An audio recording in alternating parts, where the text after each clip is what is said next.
Movie के start में हम देखते हैं एक फाउंडेशन को जिसने अपनी स्पेस शिप स्पेस में भेजी थी 4 पैरासाइट्स को लेने के लिए, लेकिन उन्हें न्यूज मिलती है कि स्पेस से वापस आते हुए वो स्पेस शिप क्रैश हो गई है और पता नहीं कि उसमें पैरासाइट्स बचे हैं या नहीं।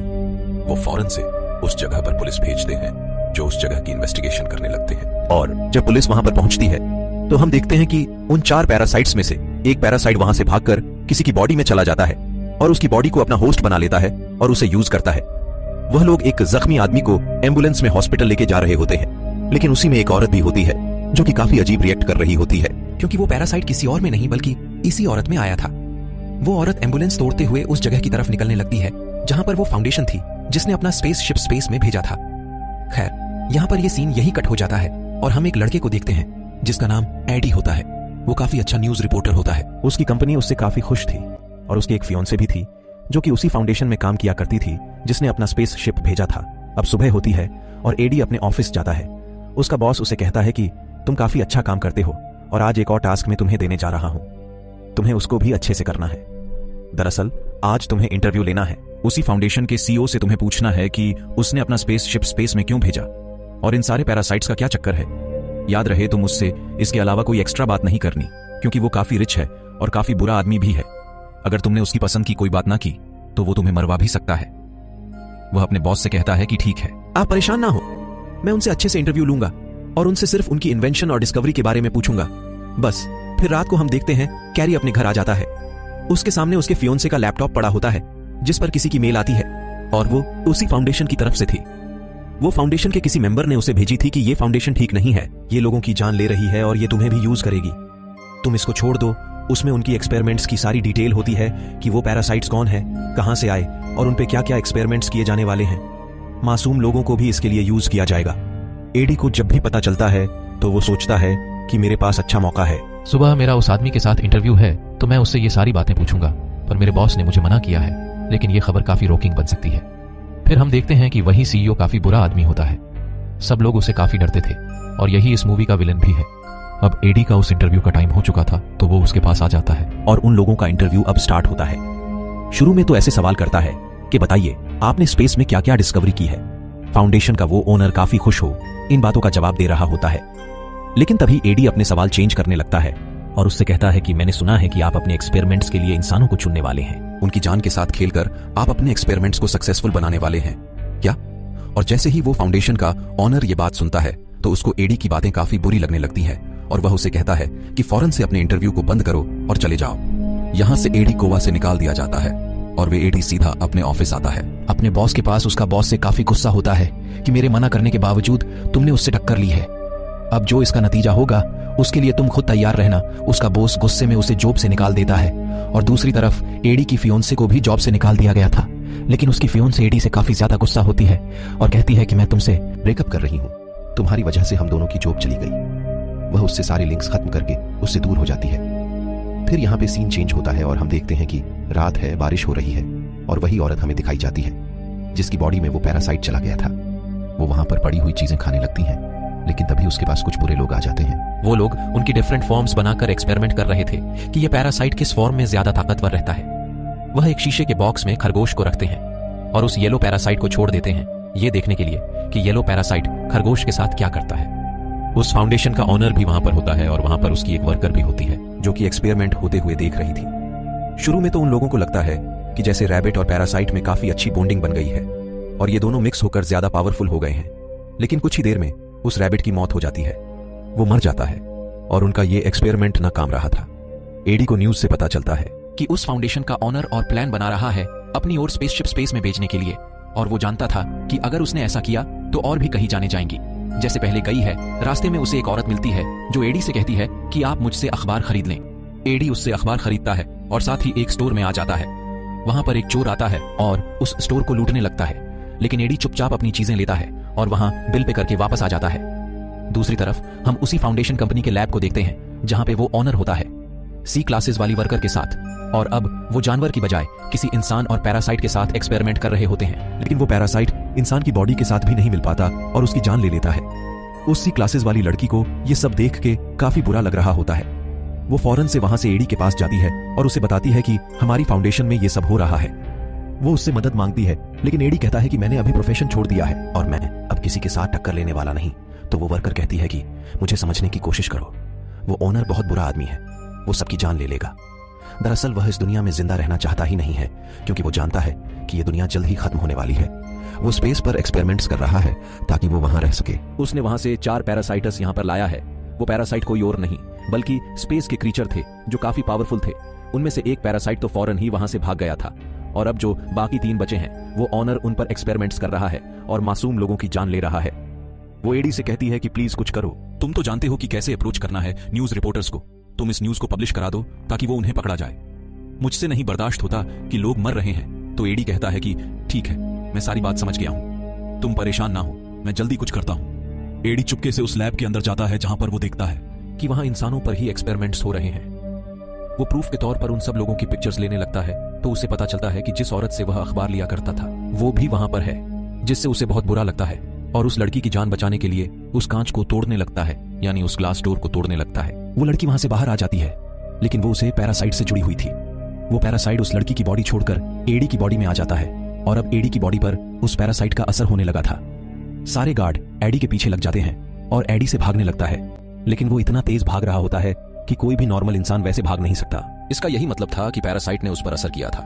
जंगल की तरफ भाग जाता है और काफी ऊंची ऊंची जंप्स लगता हुआ और गार्ड से अपनी जान बचाता है। जब सब लोग वहां से चले जाते हैं तो एडी अपने घर आ जाता है और घर आकर पानी पीने लगता है।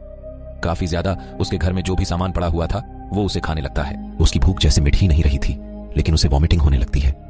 फिर उसका पेट काफी खराब हो रहा था और उसकी बॉडी में चेंजेस आ रहे थे। यहां तो उसका चेहरा भी बदलने लगा था, जिसे देख के वो काफी परेशान हो रहा था।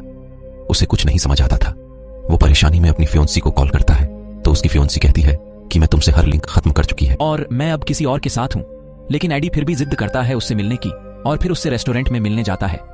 वो रेस्टोरेंट में सारी चीजें खाने लगता है, लेकिन वह कहता है कि मुझे इसको खा के एनर्जी नहीं मिल रही, ये मरा हुआ मीट है, मुझे जिंदा मीट खाने के लिए दो।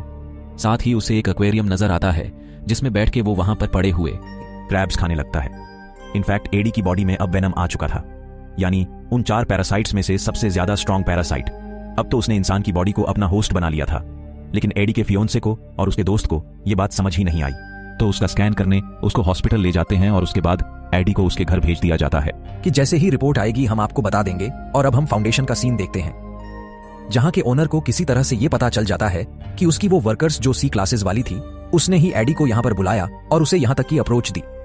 वो ओनर उस लड़की पर काफी गुस्सा होता है और उस पर भी एक पैरासाइट छोड़ देता है। तभी हम एडी को घर में देखते हैं। उसे अब काफी गुस्सा आने लगा था। उसका नेबर काफी ऊंची म्यूजिक सुन रहा होता है, तो वो उसे मना करता है, लेकिन वो बाज नहीं आता। तो एडी की बॉडी में मुझे जो पैरासाइट यानी वेनम होता है वो गुस्से में आ जाता है और उसे मना करता है। और इसी तरह वहां पर कुछ गार्ड्स आ जाते हैं जो कि उसी फाउंडेशन के ओनर ने भेजे होते हैं। लेकिन यहां पर हम देखते हैं कि वेनम उसकी बॉडी में साफ दिखने लगता है और उन गार्ड से लड़ने लगता है, एडी को प्रोटेक्ट करने लगता है। अब एडी काफी ज्यादा पावरफुल हो चुका था, लेकिन वो गार्ड्स भी उसका पीछा नहीं छोड़ते। तो एडी अपनी बाइक पर वहां से चला जाता है और उसकी तेज स्पीड, सारा कुछ, ये फुटेज वो ओनर भी देख रहा था। तो वो अपने लोगों से कहने लगता है कि देखा, अब मेरी डिस्कवर की गई पैरासाइट ने कितनी ग्रोथ कर ली है। फाउंडेशन का ओनर उसके पीछे और कार्स लगा देता है, और जब एडी इनसे बचते हुए अपनी बाइक पर ऊंची जंप लगाता है तो वह गिर जाता है। उसकी काफी हड्डियां टूट चुकी थीं, लेकिन अब वेनम उसकी बॉडी के बाहर आ जाता है जो उसकी बॉडी को कवर कर लेती है और एडी की बॉडी को बचाती है। इसके बाद एडी यानी वो वेनम उन गार्ड्स को खाने लगता है और पानी में से होता हुआ एक जगह पर आ जाता है। अब एडी वेनम से पूछता है कि तुम मेरी बॉडी में क्यों आए हो। वो दोनों सरप्राइजिंगली एक दूसरे से बातें कर सकते थे। अब वेनम बताता है कि मेरा घर स्पेस है जहां से मुझे यहां पर लेकर आया गया और फिर मुझे तुम्हारी बॉडी मिली। मुझे लगता है कि तुम काफी अच्छे होस्ट हो और मैं तुमसे रिक्वेस्ट करता हूं कि मुझे मेरे घर यानी स्पेस में वापस भेज दो। अब एडी के पास सारे एविडेंस होते हैं जो उसने पिक्चर्स लिख की थी उस फाउंडेशन में कि लोगों के साथ कितना जुल्म हो रहा था। वो अपनी कंपनी जाता है ये बताने के लिए, लेकिन उसका साथी उसे अंदर ही नहीं आने देता। तो वेनम एडी से कहता है कि मैं हूं ना, मैं तुम्हें ऊपर पहुंचा देता हूं। और फिर वो लोग ऊपर जाते हैं और खिड़की तोड़ते हुए अपने बॉस के ऑफिस में आ जाता है। वह बस एक नोट रखता है और वह एविडेंस रखता है, लेकिन तभी वहां पर उसी ओनर के गार्ड्स आ जाते हैं और उस पर अटैक करने लगते हैं, उसे शूट करने लगते हैं। लेकिन वेनम एडी की बॉडी से बाहर आकर उसे दोबारा से प्रोटेक्ट करता है। वो सब गार्ड्स को हराकर उनमें से एक को खाने ही वाला होता है कि तभी उसकी फियोंसे लड़की वहां पर आ जाती है जो कि उसे ब्रेकअप करके गई थी। एडी इंसानी शक्ल में वापस आ जाता है और उसे कहता है कि तुम क्या कर रही हो यहाँ पर।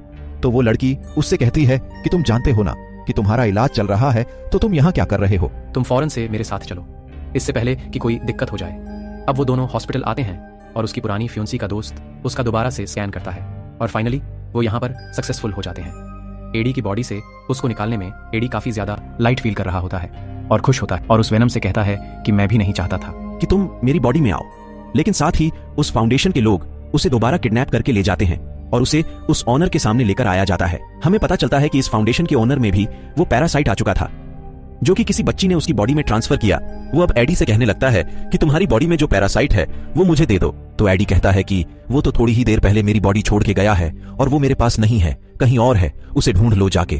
तो वो ऑनर कहने लगता है कि मुझे गुस्सा मत दिलाओ, मैं भी एक पैरासाइट में बदल सकता हूं। और साथ ही वो एक मॉन्स्टर है, वह पैरासाइट में बदल जाता है, जो कि इस मूवी में दूसरा मेन पैरासाइट था। तो एडी कहता है कि प्लीज मुझे इससे मत डराओ, और तुम्हें इसमें इतना मान है ना, थोड़ी ही देर में तुम भी थक जाओगे, इससे ये तुम पे अपना पूरा कंट्रोल करेगा। तो ओनर कहता है कि मुझे इससे कोई फर्क नहीं पड़ता।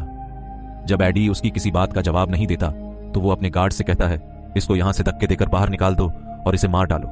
लेकिन तभी हम देखते हैं कि वहां पर एडी के फ्योंसी की बॉडी में वेनम दोबारा से यहां आ जाता है और गार्ड से एडी की जान बचा लेता है और फिर दोबारा से एडी की बॉडी में आ जाता है। यहां एडी और उसकी फियोंसे में भी दोस्ती हो जाती है। तो वो एडी से कहता है कि देखो, वो ओनर सब एक्सपेरिमेंट्स कर चुका है और अब वो स्पेस में जाना चाहता है क्योंकि उसका ये प्लान है कि वो स्पेस से और ज्यादा पैरासाइट्स लाए। लेकिन एक बात याद रखना, अगर वो सारे पैरासाइट यहां पर आ गए तो वो दुनिया को तबाह कर देंगे और सब लोगों को खा जाएंगे। अब ऑनर अपने फाउंडेशन में दूसरा स्पेसशिप लॉन्च करने की बातें करने लगता है।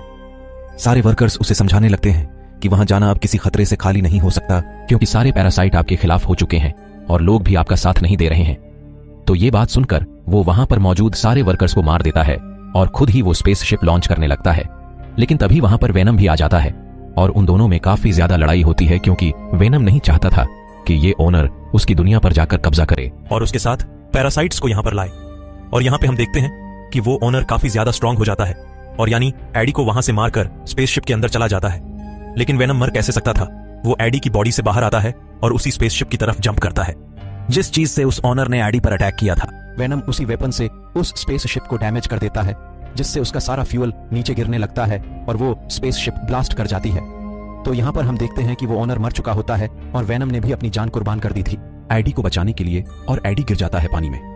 अगले दिन हम देखते हैं कि एडी और उसकी पुरानी फियोंसे बैठ के बातें कर रहे होते हैं कि तभी उस फियोंसे को एडी की बॉडी से वेनम की आवाज आती है। तो वो कहती है कि एडी वेनम अभी भी जिंदा है कि नहीं, वो तो किसी और की आवाज थी। तो यहां हमें यह पता चल पाता है कि वेनम साहब अभी भी जिंदा थे। उसके बाद एडी वहां से उठ जाता है और फिर चुपके से वेनम से बातें करने लगता है और कहता है कि देखो, अब तुम मेरी दुनिया में रह तो रहे हो, लेकिन किसी को यह बात पता ना चले कि तुम वाकई यहां रहते हो। और कुछ रूल्स हैं जो कि तुम्हें फॉलो करने होंगे, जैसे कि तुम इंसानों को नहीं खाओगे, सिर्फ बुरे इंसानों को खाया करोगे, और वो भी कभी कभी। करो प्रॉमिस। तो वेनम कहता है कि एडी, बुरे लोग कौन से होते हैं, बताओ मुझे। तो एडी कहता है कि ऐसे लोग जो दूसरे लोगों का दिल दुखाते हैं और उनके साथ बुरा करते हैं। तभी वहां से वो लोग एक स्टोर में जाते हैं और देखते हैं कि स्टोर को एक आदमी लूटने आया है, और ये देख के वेनम एक्टिवेट हो जाता है और उस रॉबर को, यानी उस चोर को खा लेता है। जैसे कि एडी ने कहा था कि तुम सिर्फ बुरे लोगों को खा सकते हो। उसके बाद हम देखते हैं कि सब कुछ नॉर्मल हो जाता है। इसके बाद हम देखते हैं कि एडी फिर से अपनी पुरानी जॉब पर वापस आ गया था, यानी न्यूज रिपोर्टर बन गया था, और अब वह एक बहुत बड़े सीरियल किलर का इंटरव्यू ले रहा था। और इसी के साथ ये मूवी यही एंड हो जाती है।